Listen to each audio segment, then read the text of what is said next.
So ఆరో తరగతి సోషల్లో third lesson చూస్తే మనము ఆంధ్రప్రదేశ్ ప్రధాన భూస్వరూపాలు. సో ఈ చాప్టర్ లో మనము రకరకాల భూస్వరూపాల గురించి, ఆంధ్రప్రదేశ్ లో ఉన్నటువంటి రకరకాల భూస్వరూపాల గురించి మాట్లాడడం జరుగుతుంది. మరి భూస్వరూపం అనగానే భూమి యొక్క రూపాన్ని బట్టి భూస్వరూపాలని డివైడ్ చేయడం జరిగింది.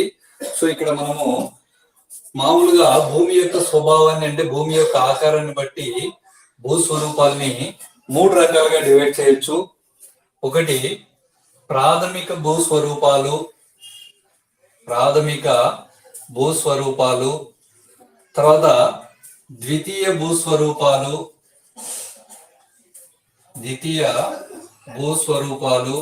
మరి తృతీయ భూస్వరూపాలు అని చెప్పి భూమి యొక్క స్వరూపాన్ని బట్టి ఆ భూమి ఏ విధంగా ఉంది, అంటే ఎత్తు పల్లాలు ఉందా, లోయలు ఉన్నాయా అనేటువంటి దాన్ని ఆధారంగా చేసుకుని భూస్వరూపాలని ప్రధానంగా 3 రకాలుగా డివైడ్ చేయొచ్చు. ప్రాథమిక భూస్వరూపాలు, ద్వితీయ భూస్వరూపాలు, తృతీయ భూస్వరూపాలు. మరి మహాసముద్రాలు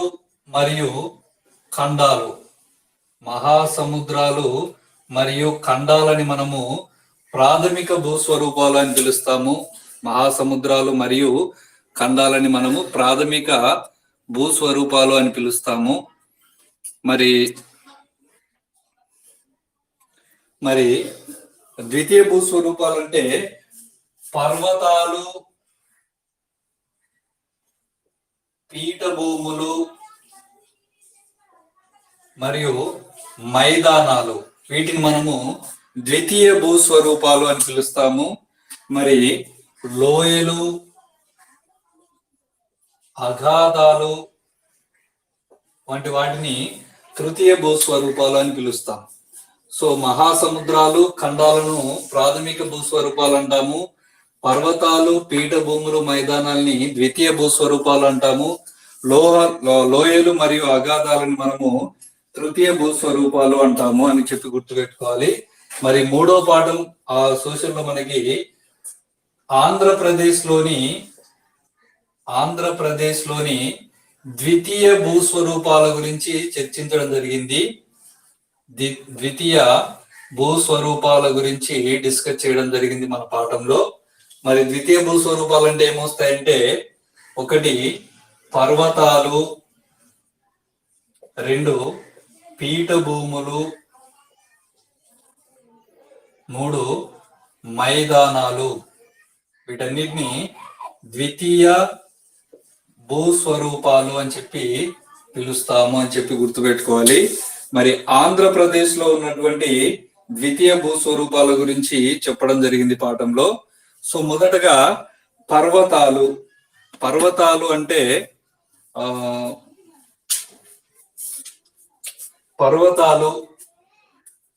ఫస్ట్ వచ్చేసి పర్వతాలు. మరి ఈ పర్వతాలు అనగానే వాలు ఎక్కువగా ఉండి ఉపరితల వైశాల్యం చాలా తక్కువ ఉన్నటువంటి ప్రాంతాల్ని మనము పర్వతాలు అని పిలుస్తాము. అంటే వాలు ఎక్కువగా ఉంటుంది మరియు ఎక్కువ ఎత్తును కలిగి ఉంటాయి, ఎక్కువ వాలును కలిగి ఉండి ఉపరితల వైశాల్యము చాలా తక్కువగా, అంటే సమతల ఉపరితలము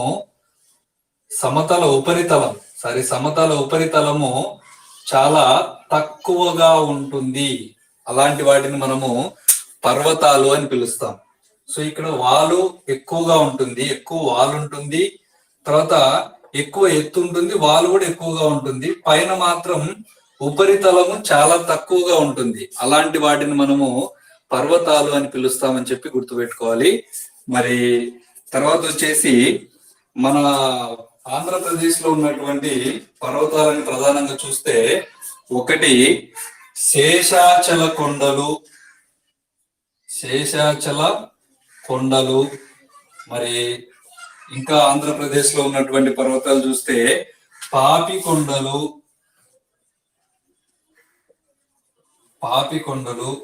3 నల్లమల్ల కొండలు,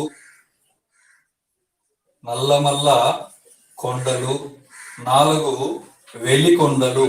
ఇవి ప్రధానంగా ఉన్నటువంటి ఆంధ్రప్రదేశ్ లో ఉన్నటువంటి ప్రధానమైనటువంటి పర్వతాలు. సో పర్వత ప్రాంతాలు. సో శేషాచల కొండలు వచ్చేసి చిత్తూరు జిల్లాలో ఉంటాయి. చిత్తూరు జిల్లాలో శేషాచల కొండలు ఉన్నాయి. మరి పాపి కొండలు వచ్చేసి తూర్పు గోదావరి జిల్లా మరియు పశ్చిమ గోదావరి జిల్లాల్లో పాపి కొండలు మనకు కనిపిస్తాయి. మరి నల్లమల్ల కొండలు వచ్చేసి రాయలసీమ కర్నూలు తర్వాత ప్రకాశం జిల్లాల్లో మనకి నల్లమల్ల కొండలు కనిపిస్తాయి. మరి వెలికొండలు వచ్చేసి కడప మరియు నెల్లూరు జిల్లాల్లో కనిపిస్తాయి. కడప మరియు నెల్లూరు జిల్లాల్లో మనకి వెలికొండలు కనిపిస్తాయి అని చెప్పి గుర్తుపెట్టుకోవాలి. మరి ఈ కొండల యొక్క లోయల ప్రాంతంలో నుంచి ఈ కొండల యొక్క కొండల మధ్య ఉన్నటువంటి లోయల ప్రాంతాల్లో కృష్ణా గోదావరి నదులు ప్రవహిస్తూ ఉన్నాయి అని చెప్పి గుర్తుపెట్టుకోవాలి. కృష్ణా మరియు గోదావరి మరియు పెన్నా నది కూడా ఈ కొండ లోయల్లోనే ప్రవహిస్తుంది అని చెప్పి గుర్తుపెట్టుకోవాలి. మరి నెక్స్ట్ చూస్తే పీఠభూములు, ఆంధ్రప్రదేశ్ లో ఉన్నటువంటి పీఠభూములు. మరి పీఠభూములు అంటే వాలు ఎక్కువగానే ఉంటుంది. అయితే ఉపరితలం మాత్రం సమతల ఉపరితలం మాత్రం కొంచెం ఎక్కువగా ఉంటుంది. అంటే ఇట్లా వాలు ఎత్తుగానే ఉంటాయి, ఇవి కూడా ఎత్తుగానే ఉంటాయి.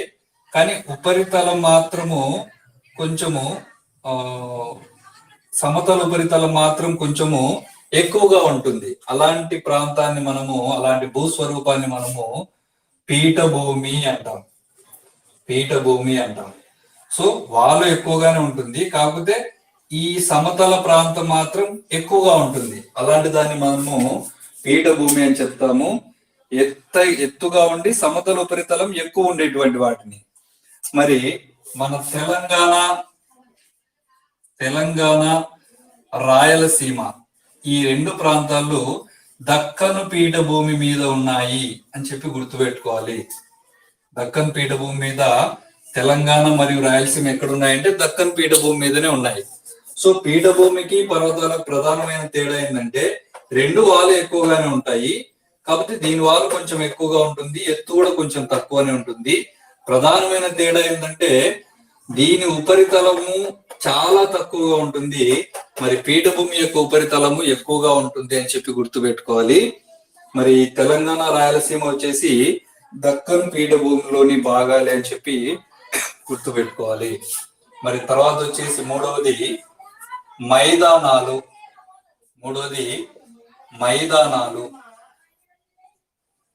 మైదానాలు అంటే వాలు చాలా సున్నితంగా ఉండి విశాలమైనటువంటి భూభాగాన్ని మనము మైదానము అంటాం. వాలు చాలా సున్నితంగా ఉండి విశాలమైనటువంటి భూభాగాన్ని మనము మైదానాలు అని చెప్తామని గుర్తుపెట్టుకోవాలి. మరి మైదానాల విషయానికి వస్తే, ఫర్ ఎగ్జాంపుల్ ఇది ఆంధ్రప్రదేశ్ ఇలా ఉందనుకుంటే, జస్ట్ రఫ్ డయాగ్రామ్ ఇది. ఆంధ్రప్రదేశ్ ఇలా ఉందనుకుంటే ఇది తూర్పు, ఇది పడమర, ఇది వచ్చేసి ఉత్తరం, ఇది దక్షిణం. ఉత్తరాన ఉన్నటువంటి శ్రీకాకుళం నుండి, ఆంధ్రప్రదేశ్ కి ఉత్తరాన ఉన్నటువంటి శ్రీకాకుళం నుండి దక్షిణాన ఉన్నటువంటి పులికాట్ సరస్సు వరకు విశాలమైనటువంటి తీర మైదానం ఉంది మనకి. శ్రీకాకుళం నుంచి పులికాట్ సరస్సు వరకు ఈ తీర ప్రాంతాన్ని అంతటిని మనం ఏం చెప్తామంటే కోస్తా తీర మైదానము అంటాం. ఇక్కడి నుంచి ఇక్కడి వరకు ఉన్నటువంటి ప్రాంతాన్ని కోస్తా తీర మైదానము అని చెప్పడం జరుగుతుంది. మరి ఈ కోస్తా తీర మైదానము చాలా విశాలమైనది. ఈ కోస్తా తీర మైదానంలోనే మనకి కృష్ణా గోదావరి నదులు కూడా డెల్టాని ఏర్పరుస్తాయని చెప్పి గుర్తుపెట్టుకోవాలి. తర్వాత వచ్చేసి దక్కన్ పీఠభూమి ఇక్కడ నదులన్నీ దక్కన్ పీఠభూమిలో నదులన్నీ ప్రవహించి చివరికి ఏమైతాయంటే బంగాళాఖాతంలో కలుస్తాయి. నదులన్నీ ప్రవహించి బంగాళాఖాతంలో కలవడానికి గల కారణం ఏంటి అంటే దక్కన్ పీఠభూమి అంతా కూడా కొంచెం బంగాళాఖాతం వైపుకు వాలి ఉండడమే. దక్కన్ పీఠభూమి కొంచెం బంగాళాఖాతం వైపుకు వాలి ఉండడం వల్ల నదులన్నీ ప్రవహించి చివరికి బంగాళాఖాతంలోనే కలుస్తాయి మన ఆంధ్రప్రదేశ్ లో అని చెప్పి గుర్తుపెట్టుకోవాలి. మరి ఇక్కడ మనము తూర్పు వైపు నుంచి చూస్తే ఒక ఆర్డర్ ని చూస్తే తూర్పు వైపు నుంచి ఇట్లా ఈ దిశలో మనం చూస్తే తూర్పు వైపు నుంచి చెప్తే ఫస్ట్ మనకి తీర మైదానాలు వస్తాయి. తీర మైదానం దాటిన తర్వాత ఇది తీర మైదానము. తీర మైదానం దాటిన తర్వాత ఇక్కడ ఈ ప్రాంతంలో పశ్చిమ కనుమలు ఉన్నాయి. పశ్చిమ కనుమలు ఉన్నాయి. తర్వాత వచ్చేసి ఇదంతా దక్కన్ పీఠభూమి ఉంది. అంతా దక్కన్ పీఠభూమి. మనం ఆర్డర్లో చెప్పాలంటే తీర మైదానము, తర్వాత పశ్చిమ కనుమలు, తర్వాత దక్కన్ పీఠభూమి అని చెప్తాం. ఒకవేళ పడమర వైపు నుంచి చెప్పాలంటే ఫస్ట్ దక్కన్ పీఠభూమి, తర్వాత పశ్చిమ కనుమలు, తర్వాత తీర మైదానాలు అని చెప్పి చెప్పడం జరుగుతుంది అని చెప్పి గుర్తుపెట్టుకోవాలి. మరి తర్వాత వచ్చేసి పశ్చిమ కనుమల్లో ఇక్కడ ఉన్నటువంటి పశ్చిమ కనుమల్లోని మహాబలేశ్వరం వద్ద కృష్ణా నది పుట్టింది. అంటే ఇక్కడ పశ్చిమ కనుమల్లోని మహాబలేశ్వరం వద్ద కృష్ణా నది పుట్టింది అని చెప్పి గుర్తుపెట్టుకోవాలి. మరి కృష్ణా నది యొక్క ఉపనదుల గురించి కూడా ఈ పాఠంలో మాట్లాడడం జరిగింది. మరి కృష్ణా నది ఉపనదులు వచ్చేసి ఒకటి మంజీరా, రెండు భీమా, మూడు వచ్చేసి ఘటప్రభ, నాలుగు వచ్చేసి మలప్రభ,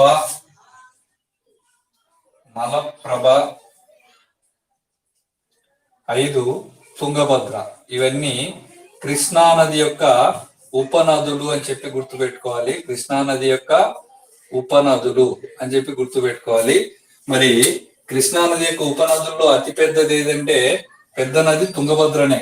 కృష్ణా నది యొక్క ఉపనదుల్లో పెద్దది తుంగభద్రనే. సో ఇది ఇంకా ఈ పాఠంలో మాట్లాడినటువంటి విషయాలు. సో మనం ఒకసారి చూస్తే భూమి యొక్క స్వరూపం, భూమి యొక్క రూపాన్ని బట్టి భూస్వరూపాన్ని వివిధ రకాలుగా డివైడ్ చేయడం జరిగింది. ప్రాథమిక భూస్వరూపాలు, ద్వితీయ భూస్వరూపాలు, తృతీయ భూస్వరూపాలు. మరి ప్రాథమిక భూస్వరూపాలు అంటే మహాసముద్రాలు, ఖండాలు, వీటిని ప్రాథమిక భూస్వరూపాలు అంటాము. మరి ద్వితీయ భూస్వరూపాలు అంటే మూడు ఉంటాయి.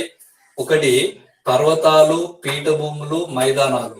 ఈ మూడింటిని కలిపి మనం ద్వితీయ భూస్వరూపాల కింద చెప్తాము. మరి తర్వాత వచ్చేసి తృతీయ భూస్వరూపాలు అంటే లోహాలను, అఘాతాలను, అంటే కొండల మధ్య ఉండేటువంటి లోయల్ని, అఘాతాలు చాలా లోతుగా ఉండేటువంటి ప్రాంతాలని మనం ఏం చెప్తామంటే తృతీయ భూస్వరూపాలు అని చెప్తాం. మరి ఈ పాఠంలో ఆంధ్రప్రదేశ్ ద్వితీయ భూస్వరూపాల గురించి మాట్లాడడం జరిగింది. ద్వితీయ భూస్వరూపాలు అంటే పర్వతాలు, పీఠభూములు, మైదానాలు. సో మరి ఆంధ్రప్రదేశ్ లో ఉన్నటువంటి పర్వతాల గురించి ఆలోచిస్తే మొదటగా పర్వతాలు అంటే వాలు ఎక్కువగా ఉండి, ఎత్తు ఎక్కువగా ఉండి, సమతల ఉపరితలం చాలా తక్కువ ఉండేటువంటి దాన్ని పర్వతము అంటాము. మరి ఆంధ్రప్రదేశ్ లో ఉన్న పర్వతాలు ప్రధానంగా 4 రకాల పర్వతాలు ఉన్నాయి. శేషాచల కొండలు, పాపి కొండలు, నల్లమల్ల కొండలు, వెలికొండలు అని చెప్పి. శేషాచల కొండలు ఎక్కడున్నాయంటే చిత్తూరు జిల్లాలో ఉన్నాయి. మరి పాపి కొండలు ఎక్కడున్నాయంటే తూర్పు జిల్లా, పశ్చిమ గోదావరి జిల్లా, తూర్పు గోదావరి, పశ్చిమ గోదావరి జిల్లాల్లో ఉన్నాయి. మరి నల్లమల్ల కొండలు ఎక్కడున్నాయంటే కర్నూలు మరియు ప్రకాశం జిల్లాల్లో ఉన్నాయి. వెలికొండలు వచ్చేసి కడప మరియు నెల్లూరు జిల్లాల్లో ఉన్నాయని చెప్పి గుర్తుపెట్టుకోవాలి.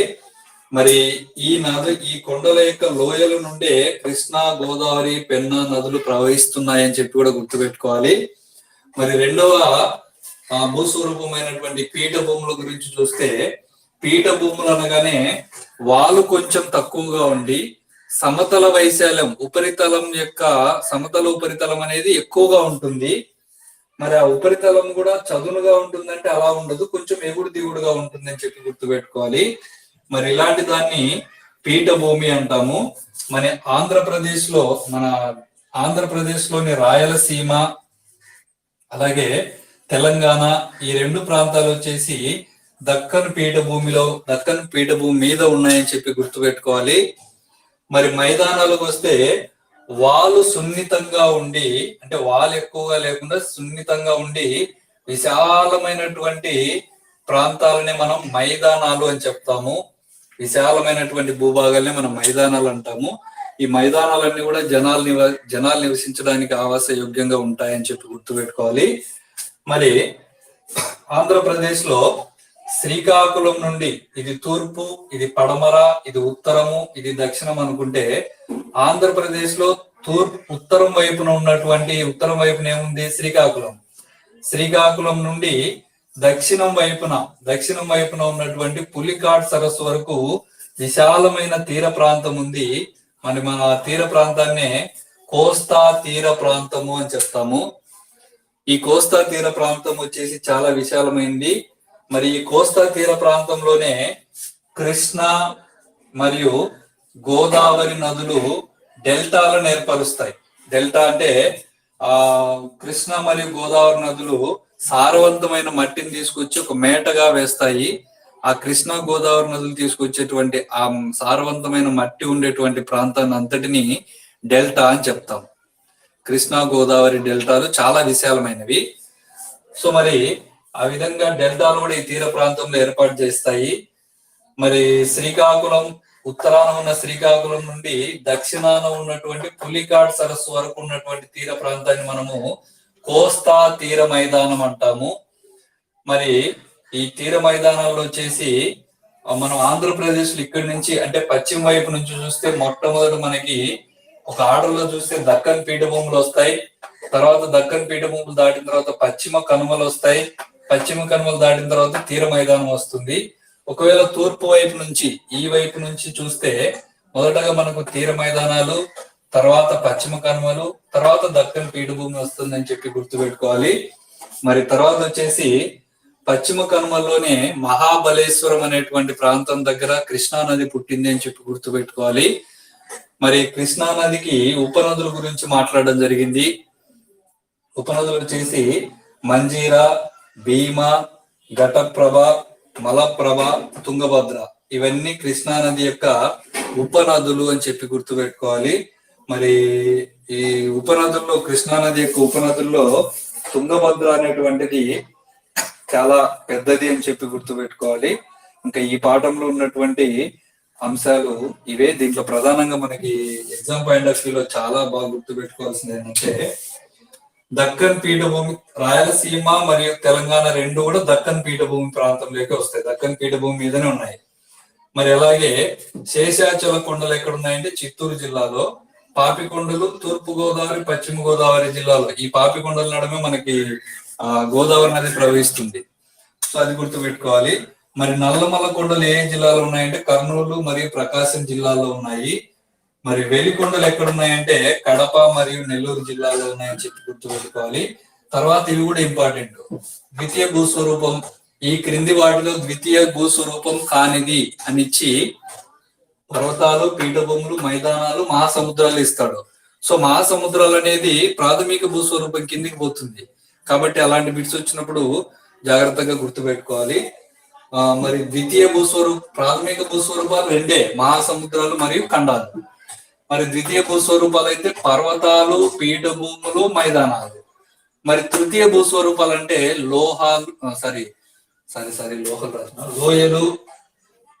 లోయలు మరియు అగాధాలు. ఈ వీటిని తృతీయ భూస్వరూపాలు అంటామని చెప్పి గుర్తుపెట్టుకోవాలి. మరి ఇక్కడికి వస్తే కృష్ణా నది యొక్క ఉపనదులు చాలా ఇంపార్టెంట్. మంజీరా, భీమ, ఘటప్రభ, మలప్రభ, తుంగభద్ర. కృష్ణా నది ఉపనదుల్లో అతి పెద్దగా ఉండేటువంటిది తుంగభద్ర నది అని చెప్పి గుర్తుపెట్టుకోవాలి. మరి కోస్తా తీర ప్రాంతంలో, తీర మైదానంలో కృష్ణా గోదావరి నదుల యొక్క డెల్టాలు ఉంటాయి. అక్కడ డెల్టా అనగానే నదులు తీసుకొచ్చి వదిలిపెట్టినటువంటి సారవంతమైన మట్టి కలిగినటువంటి విశాల ప్రాంతాన్ని మనము డెల్టా అని చెప్తాం. కృష్ణా మరియు గోదావరి డెల్టాలు ఈ కోస్తా తీర మైదానంలో చాలా ఎక్కువగా ఉన్నాయని చెప్పి గుర్తుపెట్టుకోవాలి. ఇది ఆంధ్రప్రదేశ్ లోని ప్రధాన భూస్వరూపాలు అనేటువంటి చాప్టర్ నెక్స్ట్ సెషన్ లో మళ్ళీ, ఎందుకంటే ఇక్కడ వీడియోస్ పెద్దగా లెంత్ ఎక్కువ అయిపోతే చూడడానికి ఇంట్రెస్ట్ చూపించడం లేదని షార్ట్ గా చేయడం జరుగుతుంది.